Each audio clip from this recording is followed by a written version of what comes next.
और उसमें कोई मोटिव नहीं होना चाहिए कि मैं भगवत भजन करूंगा इसलिए कि भगवान से कुछ मैं अदा कर लूंगा, कुछ और कुछ प्राप्ति कर लूंगा। साधारण ऐसे ही जाते हैं, वो भी अच्छा। भगवत गीता में बताया कि चतुर्विधा भजन्ते माम सुकृति न। 4 प्रकार के व्यक्ति जो है कौन ना, चतुर्विधा भजन्ते माम सुकृति न अर्जुन, आर्त अर्थार्थी जिज्ञासु ज्ञानी। आर्त का अर्थ दुखी जो है, हर एक प्रकार से शरीर से और दुनियादारी से जो दुखी है वो भगवान के पास जाते हैं कि भगवान ये हमारा दुख है, थोड़ा मिटा दीजिए। तो भगवान मिटा देता है, इसमें कोई मुश्किल नहीं है भगवान के लिए। और अर्थार्थी है जो कि धन नहीं है, धन के लिए भगवान से प्रार्थना करते हैं तो वो भी भगवान मिटा देते हैं, कोई मुश्किल नहीं है। और ज्ञानी जो है, जो धन नहीं चाहते हैं, वो चाहते हैं जो वास्तविक भगवान वस्तु क्या चीज, उसका नाम ज्ञानी। और जिज्ञासु जो कि इंक्विजिटिव, जैसा हम लोग बाजार में जाते हैं भाव पूछते हैं, इसी प्रकार जो व्यक्ति, ये लोग भगवान भगवान कहते हैं, क्या चीज है भगवान, उसका नाम जिज्ञासु। तो जिज्ञासु, ज्ञानी, आर्त, अर्थार्थी, ये जो भगवान का विषय अनुसंधान करते हैं, भगवान के पास जाते हैं कुछ प्राप्ति के लिए, इसको शास्त्र में बताया है कि चतुर्विधा भजन में सुकृत, ये पुण्यवान है। यद्यपि भगवान का पास जाकर के कुछ मांगते हैं, ये उनका मूर्खता है, तथापि ये पुण्यवान है, क्या कि भगवान का पास पहुंचा। और जो भगवान का पास पहुंचता ही नहीं, उसको कहता है दुष्कृति, इसको कहता है सुकृति, सुकृति पुण्यवान। और जो भगवान के पास जाता ही नहीं किसी कारण से, उसका नाम दुष्कृति, मैंने महापापी। दुष्कृति, कृति का अर्थ होता है जो अच्छा काम कर, कृति, कृति का अर्थ होता है मेधावान, बड़ा बुद्धिमान। तो बुद्धि लगाते हैं पाप का कार्य में, उसका नाम दुष्कृति। और वो बुद्धि जो पुण्य का काम में लगाते हैं, उसका नाम सुकृति। तो सुकृति जो होता है वो यद्यपि भगवान के पास मांगने वाला शुद्ध भक्त नहीं है, तथापि उसको सुकृतिवान कहा जाता है। और जो भगवान के पास जाता ही नहीं, भगवान को मानता ही नहीं, उसका नाम है दुष्कृति। न मांग दुष्कृति न मूढ़ा। और दुष्कृति जो है उसको और भी एक खिताब दिया गया है, मूढ़ा, मैंने गधा। न मांग दुष्कृति न मूढ़ा प्रपद्यन्ते नराधम। और भी एक खिताब है उनका, नराधम, न मनुष्य जीवन का अधम। और भी खिताब माया आवृत ज्ञाना, जिसको ज्ञान माया ले लिया, आसुरी भावमान। तो यदि वास्तविक हम लोग सुखी होने को चाहते हैं, जीनो आत्मा सुप्रसीदति, यदि आत्मा को सुप्रसन्न करने को चाहते हैं, तो ये पद्धति आपको ग्रहण करने पड़ेगा। वो क्या चीज है? ये परोधर्म, नॉट अपर धर्म, नॉट मेटीरियलिज्म, भौतिक बात नहीं, और शून्यवाद भी नहीं, और निर्विशेष बात भी नहीं। भागवत धर्म, भगवत बात, भगवान है, भगवान मालिक, हम लोग सब नौकर, और भगवान जैसा हुक्म कर रहे हैं उस प्रकार हमको मान लेना चाहिए। इसका नाम है धर्म। इसका अलावा जो कुछ हम लोग धर्म मानते हैं वो सब जुआचोरी है और कुछ नहीं। ये शास्त्र में बताया है कि धर्म प्रोज्झित कोई तो बहुत, जितने प्रकार के जुआचोरी धर्म हैं, यानी है जुआचोरी, बाकी धर्म का नाम से चल रहा है, वो प्रोज्झित कोई तो बहुत, उसको झाड़ू दे के फेंक दिया गया है। जैसा आप लोग घर में झाड़ू दे करके वो जितना मैला है बाहर फेंक देते हैं, श्रीमद् भागवत में वो जो धर्म है जो जुआचोरी करने वाला का है, वो सब झाड़ू दे करके फेंक दिया गया। असल धर्म ये सबई पुंसांग परो धर्म जतो भक्ति रघुकर, वो धर्म है जिसका पालन करने से भगवान के चरण में भक्ति हो। हाँ, उसका नाम है धर्म। और यदि आप प्रसन्नता चाहते हैं तो इसी धर्म को पालन करना पड़ेगा। आप और कुछ धर्म को पालन करेंगे तो वो तो है तो जुआचोरी, और वो जुआचोरी का पास में आप फंस जाएंगे और उसमें आपको जीवन खराब हो जाएगा। हाँ, ये भी शास्त्र ने बताया है, मंदा सुमंद मतयो मंद भागा जुपद्धता। ये कलियुग में होने वाला है, हो भी रहा है। ये प्रायण अल्प आयुष, इस युग में आयु बहुत कम होता है। हाँ, ये कलियुग में आखिर 100 वर्ष तक आदमी जी सकता है, इतना लिमिट है। बाकी आजकल कौन जीता है 100 वर्ष? हाँ, वो आस्ते आस्ते कमती होते जाएगा। जैसा कलियुग का आगे बढ़ना है, ये आयु, दया, बल और धर्म, ये सब चीज कमती होते जाएगा। तो हो रहा है आजकल कौन 100 वर्ष लगता है?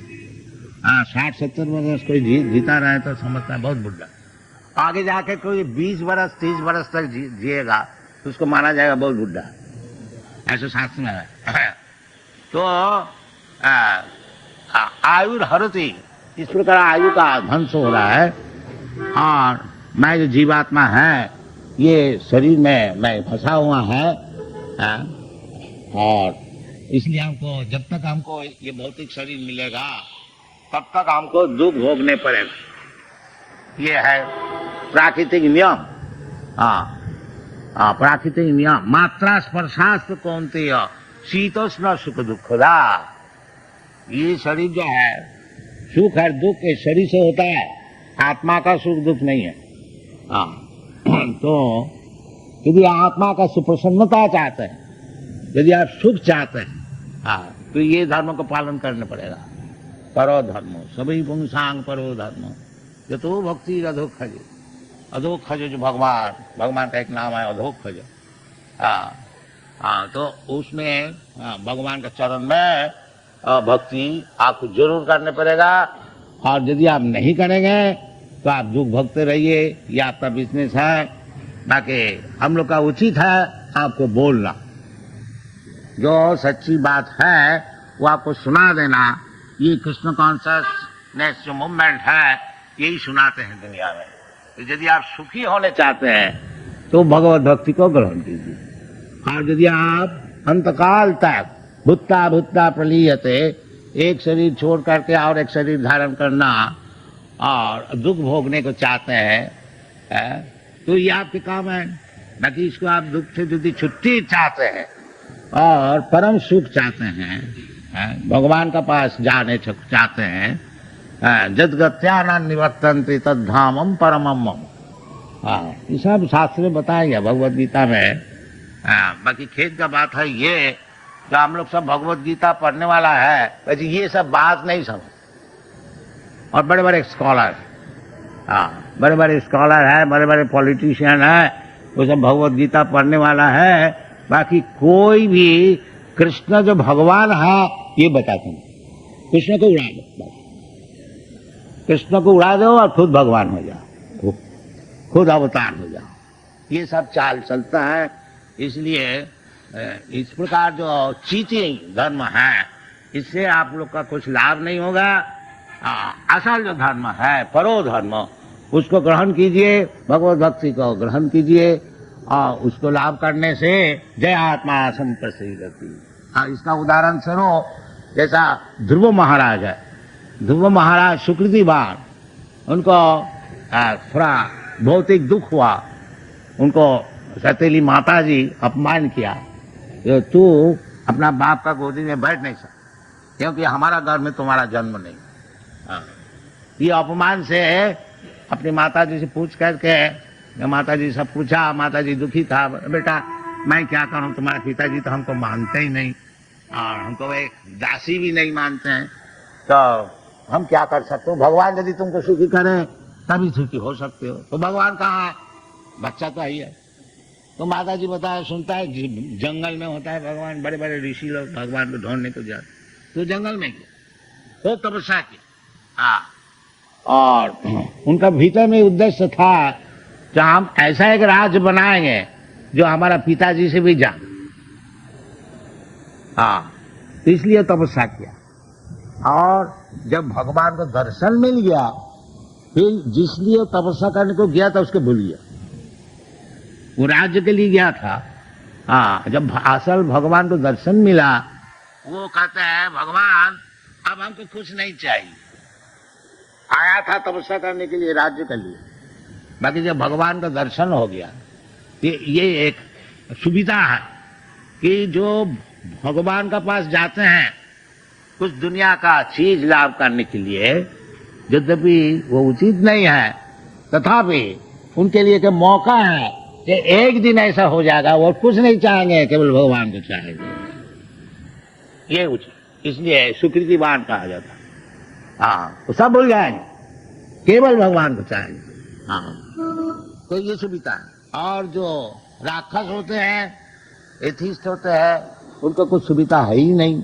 ये शरीर से जो कुछ सुविधा मिल गया उतना ही, और ये शरीर छोड़ने होगा, फिर अपना कर्म का अनुसार कोई दूसरा शरीर मिलेगा, उसको भोगने पड़ेगा, तो ये ठीक नहीं। इसलिए ऐसे ही धर्म जागरण करना है जिसमें कि वास्तविक हमको सुख मिले, वास्तविक हमको शांति मिले। हाँ, वो वही है जतो भक्ति रघो करे। और अहितु की अप्रतिहता, वो जो भक्ति है अप्रतिहता, ये भौतिक वस्तु से उसको कुछ बाधाएं नहीं हो सकती। अगर कोई समझे है हम गरीब आदमी हैं, हमारा भक्ति कैसे होगी? नहीं। हाँ, और कोई कहेगा हम धनी है, हमको भक्ति कैसी होगी? नहीं, सबको हो सकता है। स्थाने स्थिता श्रुतिगतां तनुमांग मनोभी, सब अपना अपना स्थान में रहिए, गरीब धनी का कोई बात नहीं है। हाँ, श्रुतिगतां, भगवान की कथा सुनी, इसमें लाभ। इसलिए हम लोग ये सब केंद्र बनाया है, आप लोग को सब मेंबर बनाते हैं, इसलिए आप लोग भाग लीजिए, क्योंकि हम लोग भगवान की कथा छोड़ करके और कुछ नहीं बोलते। हमारे पास पॉलिटिक्स भी नहीं है, सोशियोलॉजी भी नहीं है, और तथाकथित विज्ञान, इसमें तो सभी विज्ञान है, ज्ञानम विज्ञानम, सब विज्ञान भगवान खूब कहते हैं। हाँ, जो तुमको आप ज्ञान मतलब विज्ञान से, हाँ, भगवान की कथा में सब चीज है। जस्मिन विज्ञाते सर्वमेदम विज्ञातम भवन्ति।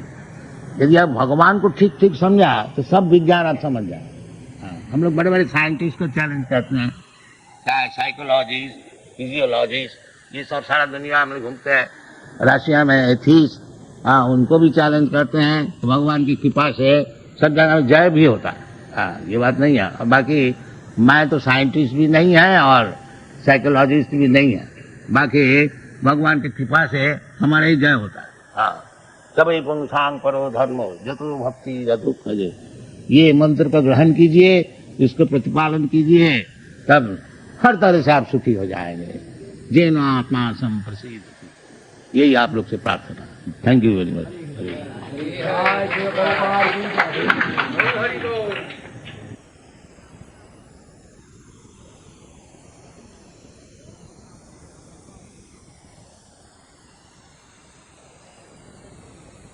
ओम नमो भगवते वासुदेवाय। ओम नमो भगवते वासुदेवाय। ओम नमो भगवते वासुदेवाय। ओम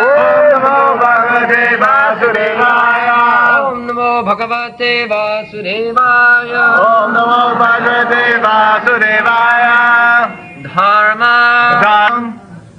धर्माशनुष्ठिता पुंसां धर्माशनुष्ठिता पुंसां निष्पक्षेण कथाश्रूयः विश्वसेन कथाश्रूयः नत्पदयदिरतिं नोत्पादयदिरतिं श्याम एव हि केवलम् श्यामैव हि केवलम्।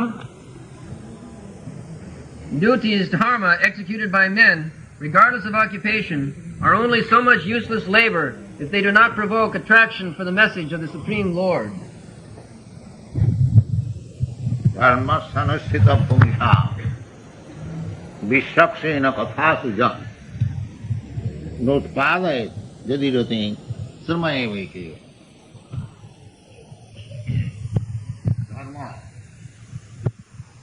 धर्म का अर्थ होता है जो अपना अपना कर्तव्य। पहले भी आप लोग को सुना था, धर्म का अर्थ ये नहीं है जो कोई हम एक प्रकार चीज को मान लिया, वो हमारा धर्म है। जैसा हिंदू धर्म है, मुसलमान धर्म है, हम मान लिया, बस काम खत्म हो गया। नहीं, धर्म का अर्थ होता है जो इंग्लिश में जैसे दिया गया है कर्तव्य, करना ही पड़ेगा, छोड़ नहीं सकेगा। जैसा नौकर है, वो मालिक का हुक्म सुनना ही पड़ेगा, वो उसका कर्तव्य है, नहीं तो नौकरी नहीं टिकेगा। इसी प्रकार जीव का जो धर्म है चैतन्य महापुरुष बताया है और भगवान श्री कृष्ण भी बताया है, ममैवांश जीवभूत। जीवात्मा जो है वो हमारा अंश स्वरूप है। और अंश स्वरूप कैसा हुआ? अंशर अंशी। जैसा हमारा शरीर है, आपका शरीर है, और शरीर का अलग अलग विभाग है, limbs, parts of the body. जैसा हाथ है, पैर है, आंख है, कान है, अलग अलग विभाग। और वो विभाग का काम क्या है? आंख का कर्तव्य है देखना, कान का कर्तव्य है सुनना। आंख अगर नहीं देखता है तो उसको अंधा बोला जाता है, नॉट इन नॉर्मल कंडीशन, स्वाभाविक अवस्था नहीं है। आंख का काम ही है देखना। आंख अगर नहीं देख सकता है तो स्वाभाविक नहीं है, अस्वाभाविक बीमारी। तो देख करके शरीर को सेवा कर। आंख का काम है देख करके हम चलने चाहता है शरीर, आंख देखता है इधर से चलिए, पैर चलता है। अलग अलग शरीर का जो भाग है अलग अलग कर्तव्य है,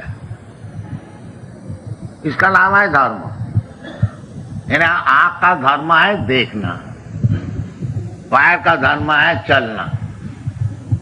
इसी प्रकार जीवात्मा, भगवान कहते हैं कि ममैवांश जीवभूता, कि जीवात्मा जितने हैं हम लोग, भगवान कहते हैं हमारा अंश है।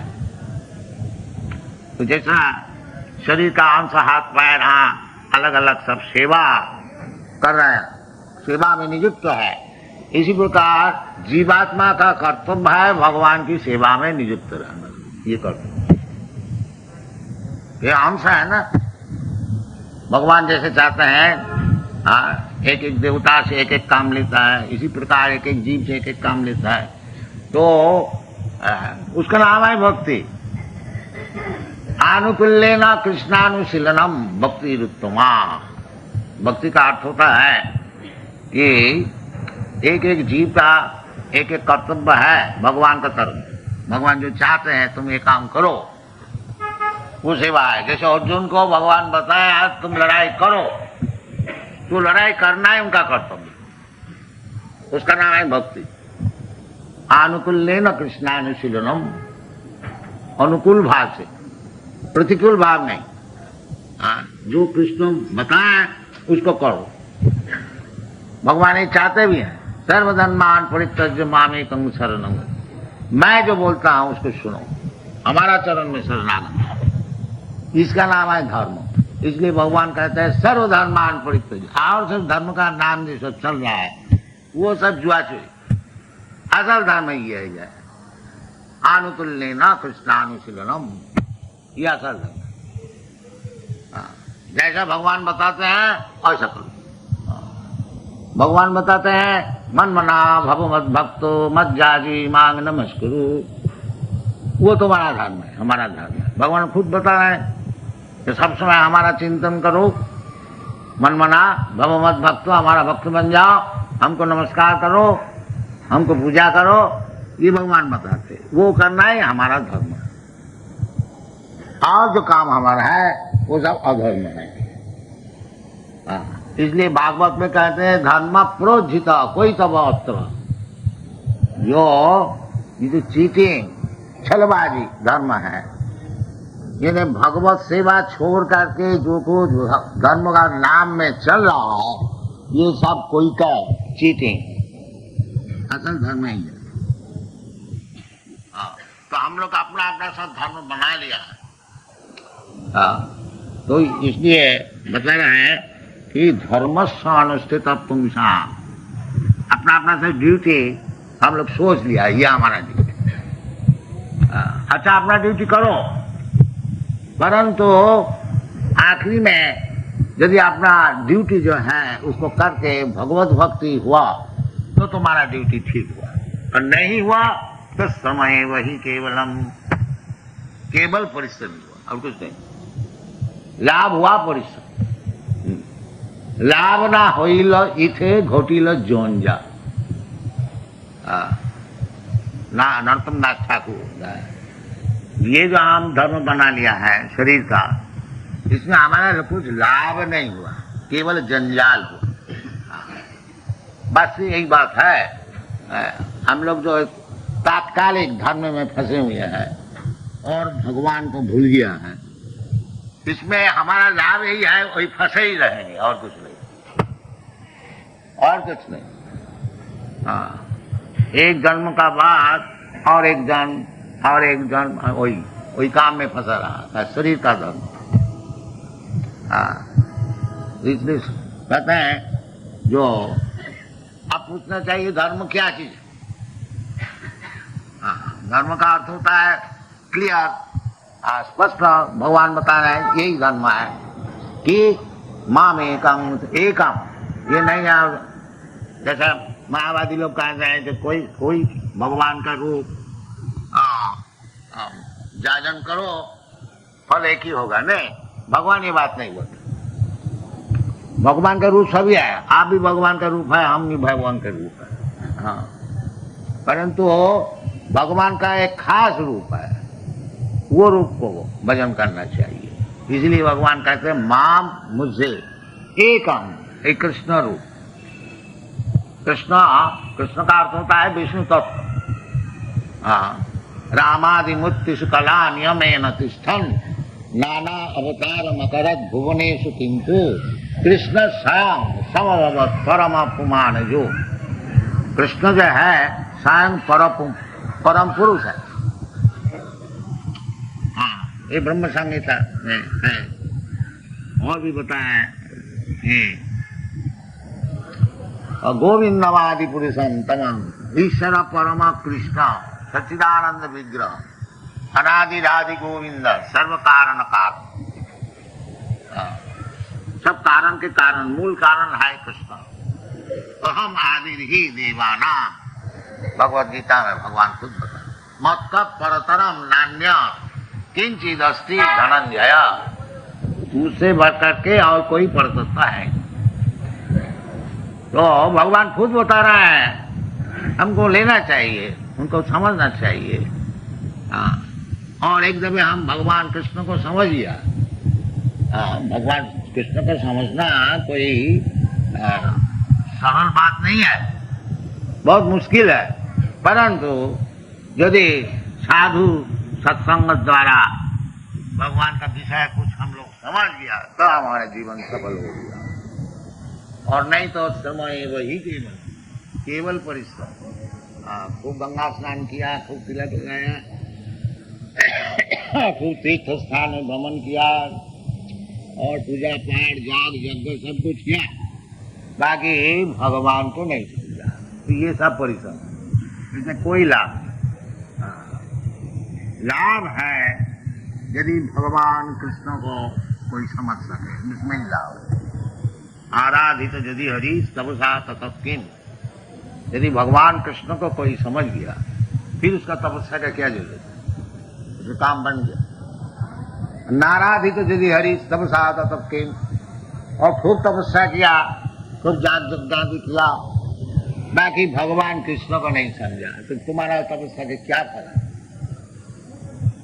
अंतर वही यदि हरि तपसा तत्किन, यदि ये बात तुम सीख गया जो अंतर में बाहर में सब समय केवल कृष्ण का दर्शन होता है, तो फिर तुम्हारा और तपस्या करने की क्या जरूरत? तपस्या का आखिरी बात है ये। अन्नांतर वही यदि हरि तपसा तत्किन, और यदि सब तपस्या करते हुए भी भगवान को अंदर में बाहर में सब समय दर्शन नहीं किया तो फिर ये तपस्या का क्या मतलब? यही शास्त्र का सिद्धांत है। भगवद गीता में यही बताया है, जो भगवान को समझ गया है उसको और कोई समझने का बाकी नहीं है। यस्मिन् विज्ञाते सर्ववेदम विज्ञातम भवन्ति, वेद का भी यही उपदेश है। एक व्यक्ति है जिसको समझने से सब बात समझ में आ जाती है। इसीलिए कहते हैं जो धर्म जागरण हम लोग करते हैं, बाकी धर्म जागरण कर करके विश्वक्सेन कथा सुझा, विश्वक्सेन भगवान का और एक नाम है। वो भगवान की कथा में यदि रुचि नहीं हुई तो सुम एव ही के धर्मस्थानुष्ठित पुंसा विश्वक्सेन कथा नोत्पादय यदि धर्म जागरण करने से भगवान के कथा में रुचि हुई, ये फल है धर्म का। ये तो आगे बताएंगे कि धर्म का अर्थ क्या है। धर्मस्य झाप वर्गस्य नाथ अर्थाय उपकल्पते नाथस्य धर्मैकान्तस्य काम लाभाय हि स्मृता कामस्य नेन्द्रिय प्रीति जीवे तो जावता जीवस्य तत्व जिज्ञासा न जस्तेह कर्म भी, ये सब बताएंगे। तो हम लोग ज्यादातर धर्म जो मनुष्य है, जो जानवर है उसको तो धर्म नहीं है, मनुष्य का विषय है। जो शास्त्र हुआ है मनुष्य के लिए, जानवर के लिए। जानवर तो केवल भोगेगा और कुछ काम। जो मनुष्य है उसके लिए भगवान सब शास्त्र बनाया। चैतन्य चैतामृत में है जो अनादि बहिर्मुख जीव कृष्ण भूली गेला। जीव जो है न जाने कब से भगवान को भूल गया। अनादि बहिर्मुख, केवल बाहरी चीज में उसका आकर्षण है, भगवान को जानता है। ये कब से शुरू हुआ है? क्योंकि भगवान से जीवात्मा से बड़ा घनिष्ठ संपर्क है। भूलना तो उनकी उचित नहीं है, भूलते हैं कभी कभी, हम लोग भी भूल जाते हैं जैसा काम। इसी प्रकार जब भूल जाता है और कब से भूला है उसका पता भी नहीं चल रहा है, इसलिए कहते हैं अनादि। अनादि बहिर्मुख जीव कृष्ण भूली गेला। अतः कृष्ण वेद पुराण करी। ये वेदादि शास्त्र जो बनाया गया है, व्यासदेव, व्यासदेव भगवान का अवतार है, नारायण का अवतार है। ये कलियुग जीव भगवान को भूल गया और तकलीफ उठा रहे हैं। पहले वेदादि कोई लिखने का जरूरत नहीं। मनुष्य इतना मेधावी होते थे कि एक दफे गुरु का मुखारविंद से वेदादि शब्द को सुनने से उसको याद रखा, लिखने का कोई जरूरत नहीं। ये कलियुग होने वाला था, इसीलिए व्यासदेव सब लिखा। इसके व्यासदेव का नाम है वेदव्यास। पहले श्रुति, इसका नाम है श्रुति, सुन करके ही शिष्य लोग सीख जाता। तो इसीलिए व्यासदेव जो है अतएव कृष्ण, कृष्ण द्वैपायन व्यास, व्यासदेव का और एक नाम है कृष्ण द्वैपायन। इसलिए अतएव कृष्ण वेद पुराण। कृष्ण का अर्थ होता है जो भगवान का अवतार भी बोलिए, और नहीं तो उसका नाम यह है कृष्ण द्वैपायन। ये सब वेदादि शास्त्र में इसको उपयोग करना चाहिए। मनुष्य जीवन है क्या? और विशेष करके जिसको भारतवर्ष में जन्म हुआ है उसके लिए तो बहुत ही उचित है। वो भारतवर्ष में जन्म लिया और वेदादि शास्त्र को ध्यान नहीं किया, उसको समझा नहीं, तो ऐसा जन्म विफल करने कर दिया है। कोई कहने का बात, वृथा जन्म।